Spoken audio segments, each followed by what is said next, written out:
The Miami Heat have been an interesting story so far this year. Through the first 57 games, they were a respectable 32-25, but had just lost Chris Bosh to a potential season-ending malady and were facing the prospects of a very mediocre finish. However, when the Nets released Joe Johnson from his contract, the Heat were more than happy to snap him up. And since Johnson has joined the lineup, the Heat have won 13 of 20 and are now stuck in a quagmire of an Eastern Conference playoff race. Let's start by looking at what Joe Johnson brings to the table. His most common attack is out of the pick and roll, and he develops something nice when Whiteside sets the screen for him. He's got all the veteran tricks, like putting his defender in jail before finding space to step back for a short jumper. And he's a master at using his body to protect the ball and force the defense into bad decisions. He's also strong enough to dislodge his man and get him plenty of space to nail shots with his pretty jumper. But the special sauce is when Johnson can work off others in the offense to spot up for shots. Watch how he plays off the threat of a Wade-Whiteside pick and roll to lift for the good look from three. Johnson has been elite from three in limited attempts since he's joined the Heat, and it's because he understands how to exist on the weak side with Wade, and their chemistry has been quite good. The best lineup that Coach Spoelstra has put on the floor since late February has been this one, a veteran-heavy group with Dang as a small ball 4 and Whiteside anchoring the middle. While they struggle to play this lineup more frequently because of minor injuries, you can see why it works so well. There's just enough outside shooting to give Wade room to attack with a pick and roll, and he has always been good going downhill. However, they can let Johnson run pick and roll too, and this just gets Wade spotting up and carving up the defense on the drive. Thanks to NBA Wowie, we can see individual stats while this five's on the floor. And the crazy thing is that Hassan Whiteside is the leading scorer among this group. And it's primarily because they have three ball handlers that love the space and attack the rim, leaving dump-offs aplenty for him to finish right at the rim. But they also have this clever set which starts as a pin down for Joe Johnson, who curls to the left elbow and gets the Heat lined up in horns. And on the high post entry, Whiteside runs the elbow get for Johnson.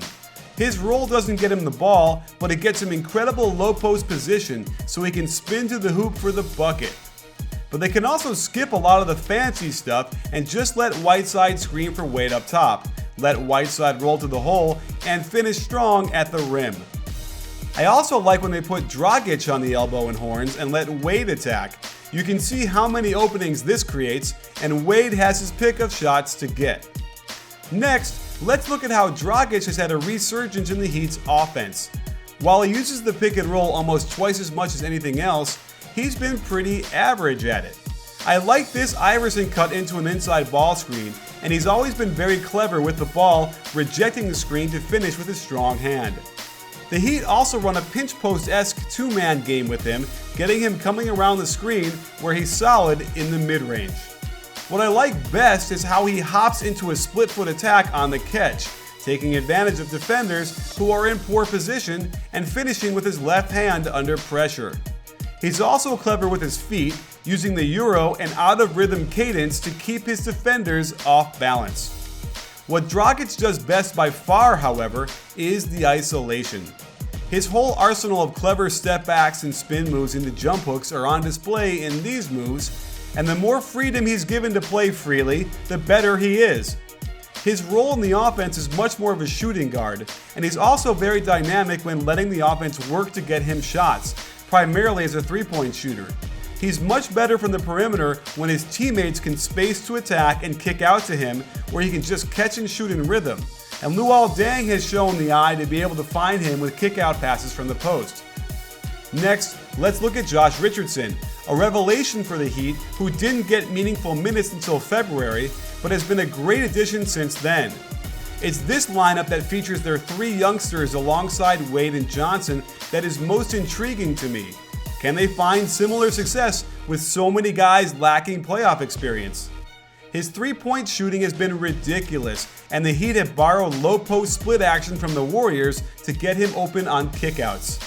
His teammates seem to really look for him, and he's got a real instinct for finding the seam in the defense, sliding to it and letting it fly. He's not content to stand still and spot up, but instead will sprint to the open spot in front of the penetrator in order to get an even better shot. Richardson is the second leading scorer among this group of 5 with a ridiculous true shooting percentage of 82.6%, and it's not hard to see why when Wade commands so much attention in the low post. But Joe Johnson is just as good as an attention getter, and you can see how his ball screen shifts the defense, and Winslow's good decision to kick out gets them another great look for Richardson. While he might feel lucky to be playing with Johnson and Wade so much, he's still got to knock down these shots, which will serve to open it up for more of his veteran teammates. So, what will happen during these last 4 games? Where will the Heat end up in the East? It's hard to tell who will finish off the season playing all their starters, but it appears that Boston and Atlanta have the hardest schedules, while the Heat have one of the easier ones. So I wouldn't be surprised if they move up and get home court advantage in the first round. They match up well with the Cavaliers, and probably wouldn't mind seeing them in the second round of the playoffs. Either way, that series would be close, and if Bosh could come back healthy, then I'd have to favor Miami to get to the conference finals. Either way, a matchup between LeBron's current and former teams would be rich with all sorts of drama and certainly provide us with a memorable matchup.